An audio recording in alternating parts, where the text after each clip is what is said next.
एक शहर में सुनील नाम का एक इंसान रहता था। सुनील एक दवा की दुकान पर काम करता था। उसकी बहुत साल पहले शादी हो गई थी। सुनील को हमेशा से लड़का चाहिए था। लड़का यह वंश का कुल दीपक होता है, पिता का नाम रोशन करता है और बुढ़ापे का सहारा होता है। पर लड़की शादी करके चली जाती है। ऐसी सोच रखने वाला वह पड़ोसियों को भी यह बात बताता था। शादी के कुछ साल बाद उसे 2 लड़के हुए। बड़े बेटे का नाम श्याम और छोटे बेटे का नाम सोहन रखा। बाद में कुछ सालों बाद उसकी पत्नी का निधन हो गया। उसके बाद उसी ने दोनों बेटों का ख्याल रखा। समय बीता और उसके दोनों बेटे बड़े हो गए और अब दोनों बेटे नौकरी कर रहे थे। दोनों की शादी भी हो गई। शादी होने के बाद भी वह सब एक साथ ही रहते थे। कुछ साल एक साथ खुशी में गए, लेकिन बाद में दोनों भाई एक दूसरे के साथ झगड़ा करने लगे। दोनों बहुओं में छोटी छोटी बातों पर मतभेद होने लगी। यह सब देखकर सुनील को बहुत बुरा लगता था। अब दोनों ने अलग रहने का निर्णय लिया और वह अलग हो गए। फिर पिताजी का ख्याल कौन रखेगा, ऐसा सवाल निर्माण हुआ। दोनों बेटे का एक एक महीना संभालेंगे, ऐसा तय किया। सुनील एक बेटे के साथ 1 महीने के लिए रहने लगा, फिर दूसरे बेटे के पास 1 महीना। ऐसा उसका बंटवारा हुआ। पर जैसे जैसे वक्त बीतता गया, वैसे वैसे बहुओं और बेटों में सुनील को लेकर झगड़ा होने लगा। दोनों बेटों के घर में झगड़े का कारण सुनील रहने लगा। यह बात सुनील को अच्छे से समझ आ गई थी। अब सुनील को पुरानी यादें याद आने लगी थी। उसने जिंदगी में कितनी बड़ी गलती की थी, यह उसे अब समझ में आ रही थी। पर अब इसका क्या फायदा? आखिर दोनों बेटों ने पिताजी को वृद्धा आश्रम भेजने का निर्णय लिया।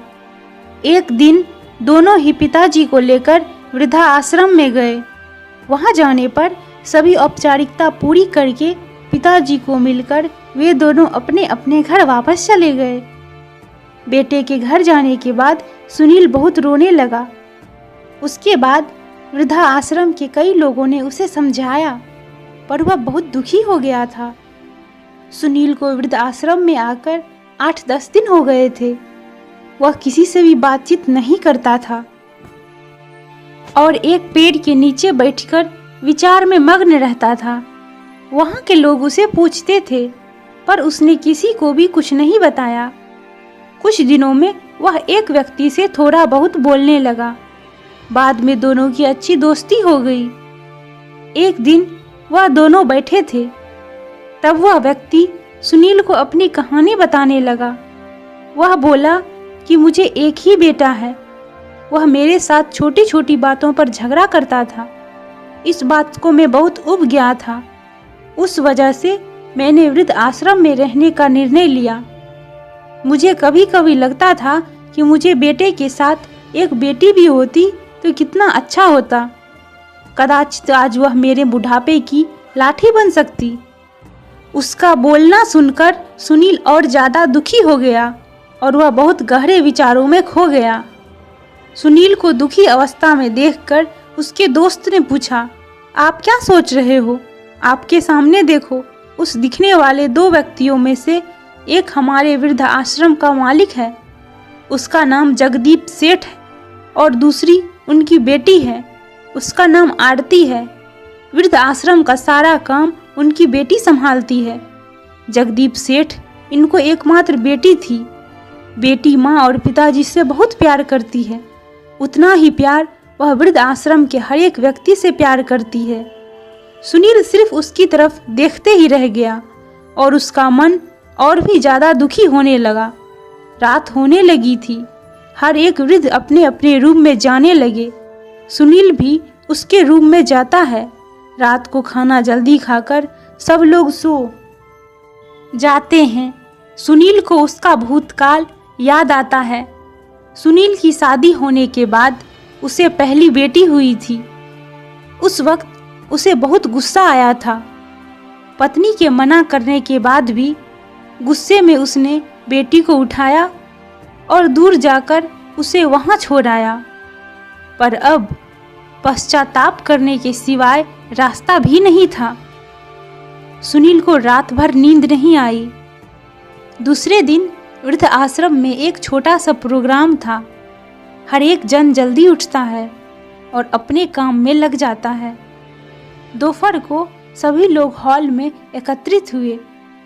जगदीप सेठ और आरती भी आए वहां पर। प्रोग्राम चालू था। तब जगदीप सेठ का ध्यान 2-3 बार सुनील की तरफ गया। सुनील उनको बहुत उदास बैठा हुआ दिखा। उनको लगता है कि शायद उसकी तबीयत अच्छी नहीं होगी। प्रोग्राम खत्म होने के बाद वह सुनील से बात करने के लिए उसके पास जाते हैं। वह सुनील को दुखी होने का कारण पूछते हैं। तभी सुनील बहुत रोने लगता है और थोड़ी देर बाद वह अपनी पूरी कहानी उनको बताता है कि मुझे भी पहली बेटी हुई थी, पर मुझे बेटी नहीं चाहिए थी, इसलिए मैंने गुस्से में आकर उसे छोड़कर आया। जब मैंने आपको आपकी बेटी के साथ देखा तो तभी मुझे समझ आया कि बेटी कितना प्यार करती है। मेरी बेटी भी मेरे साथ होती तो मुझे यहाँ वृद्ध आश्रम में नहीं रहना पड़ता। मेरे दोनों बेटों ने मुझे दुख के सिवा कभी कुछ नहीं दिया। मैंने किए हुए पापों की सजा आज मैं भुगत रहा हूँ। सुनील की बातें सुनकर जगदीप सेठ को मन में बहुत दुख हो रहा था। दुखी होकर वो सुनील को बोलते हैं कि यह मेरी बेटी नहीं है, मुझे यह नदी किनारे मिली थी। मैं उसे घर ले आया और बहुत प्यार से बड़ा किया। मैं और मेरी पत्नी उससे बहुत प्यार करते हैं और वह हम दोनों से भी उतना ही प्यार करती है। पूरी कहानी सुनने के बाद सुनील बोलता है कि मैंने भी मेरी बेटी को नदी के किनारे मंदिर के पास छोड़ा था। यह सुनकर जगदीप सेठ को थोड़ा गुस्सा आया और वह वहां से निकलने ही वाले थे। तभी उसी वक्त वो सुनील को पूछते हैं, आपकी बेटी का बर्थ मार्क वगैरह बता सकते हो क्या? सुनील ने तुरंत जवाब दिया, हाँ बता सकता हूँ। उसके बाएं हाथ और पैर पर एक एक उंगली ज़्यादा थी। यह जवाब सुनकर जगदीप सेठ को विश्वास होता है कि आरती उसी की बेटी है। यह सब सुनकर जगदीप सेठ वहाँ से चला जाता है। उसके चले जाने पर आरती वहाँ पहुँचती है और वह सुनील को बोलती है, मैंने आप दोनों की पूरी बातें सुन ली है। आपने मेरे बारे में जो भी कहा वह सुनकर मेरा मन बहुत दुखा है। एक पिता खुद की बेटी के बारे में ऐसा निर्णय ले सकते हैं? यह सुनकर मुझे बहुत बुरा लगा। आपने जो भी किया वह बहुत गलत था। आपने मुझे बेटी बोलने का अधिकार खो दिया है। मैं आपकी बेटी होकर भी आप मुझे रास्ते पर छोड़कर चले गए थे और मैं उनकी बेटी ना होते हुए भी उन्होंने मुझ पर जान निछावर कर दिया। इसीलिए वही सच्चे पिता हैं। आप इस वृद्ध आश्रम में रह सकते हैं, पर आज आपने उनके सामने जो बोला है वह फिर कभी भी उनके सामने मत बोलिएगा, क्योंकि आज तक मैंने उनको इतना दुखी कभी नहीं देखा। इतना बोलकर आरती वहां से चली गई। सुनील सिर्फ आंखों में आंसू लाकर उसकी तरफ देखता रह गया और अपने नसीब को दोष देता रहा।